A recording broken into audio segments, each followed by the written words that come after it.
The effects of poverty or low SES on the brain and its development are well documented. By age 3, children from higher SES backgrounds have heard 30 million more words than children from lower SES. In fact, by the age of 3, the impoverished student has only a third of the gray matter. Further studies show that MRI tracks an increasing surface area available in children as the income level grows. But today, we are going to focus specifically on the parasylvian region of the brain, the area that is responsible for communication, comprehension, understanding, and triggers memory centers. And we are going to touch on the impulse control centers of the brain, the hippocampus, the amygdala, and prefrontal cortex, which also show measurable growth differences in SES students. I think we can all agree that impulse control affects learning in our classroom as well. In fact, by the age of 5, the low SES student is measurably 15 months behind the national average. And by high school, that disparity has grown to 5 years. 5 years! The difference between a high school brain and a 4th or 5th grade brain. And they walk through your door. By the time they get to you, they are often disillusioned, apathetic, and have low self-efficacy. It doesn't matter. Somehow you have to get them ready for the STAR test. No, you have to get them ready for life, for colleges, careers, families, voting. Wait, you can only do what you can do. But can't we do more? As we prepared for the pilot reading program, we tested all of the incoming freshmen. The numbers were so low that we immediately opened another section. Even then, we limited the support students to those that were not receiving additional support via ESL or SPED classes, and still had to cut the literacy numbers to anyone below 6th grade level.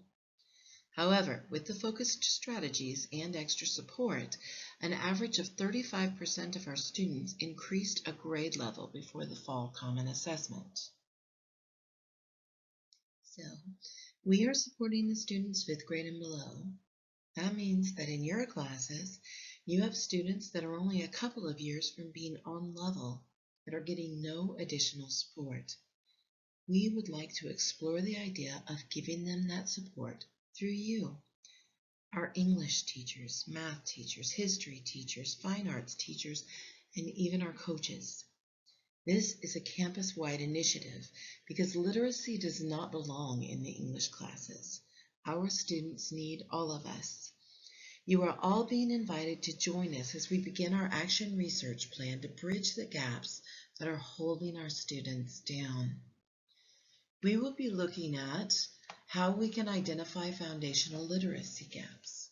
What strategies can we implement to correct these issues?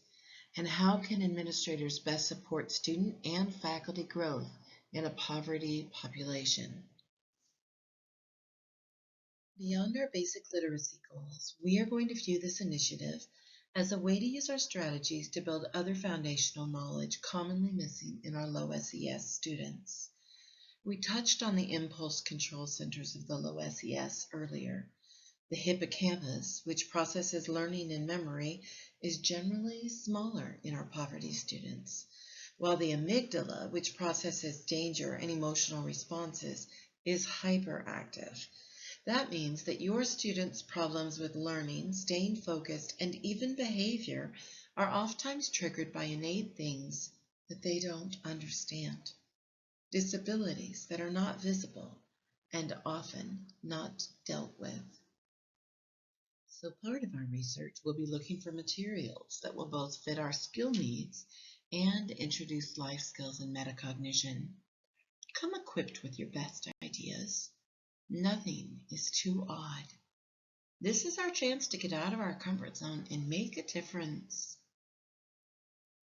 If these students do not find someone that can help them rebuild, we can make room for their children as we watch the perpetuation of generational poverty replay itself in our classrooms.